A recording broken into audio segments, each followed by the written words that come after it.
Over the next two classes, we will be walking through the problems that we create for ourselves in trying to achieve our goals, and some insightful articles that you'll see in the notes below as well. So what is the greatest risk to my future? We've been discussing risks, but what are some of those greatest risks? And of course, that's going to depend on my goals, but in my experience, it's, it hasn't been, say, death. Well, not yet.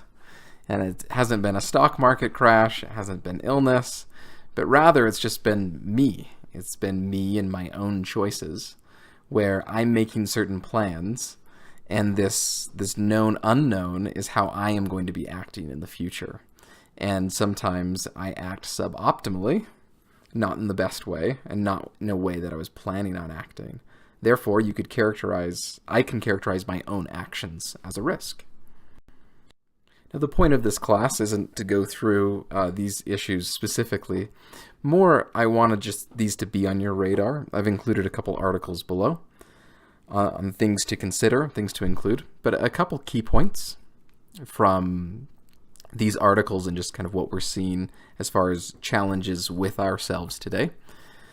As far as envy is omnipresent. It's something that I definitely recognize in myself.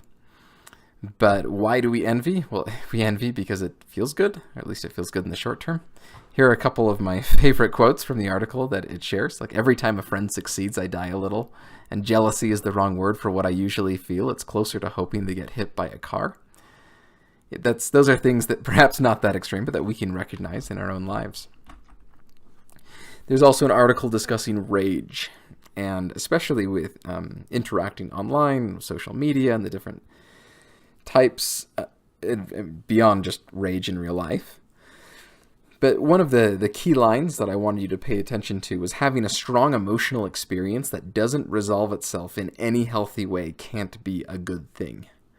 So why do we rage? Because it feels good. That's the reason why we do most of the self-destructive things in our lives, because they feel good. And then finally, there's one more articles concerning as far as the leading cause of death for U.S. adults under the age of 55. The number one killer of U.S. adults under 55 is drug overdose. The second is suicide, and the third is car accident. So statistically, the single greatest threat to me, as far as my life, is myself. And this often is not emphasized sufficiently, that mental health is often it's quite underappreciated, that we don't check in, see how we're doing, do a self-evaluation, get professional help when we need it.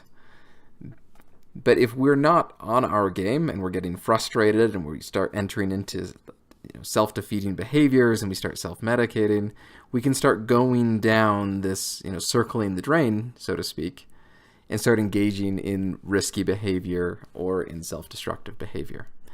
So again, this is not meant to be anything definitive on the subject, but rather when you're discussing your goals, you need to recognize that some of the greatest risks, the greatest risks to my goals is most likely myself.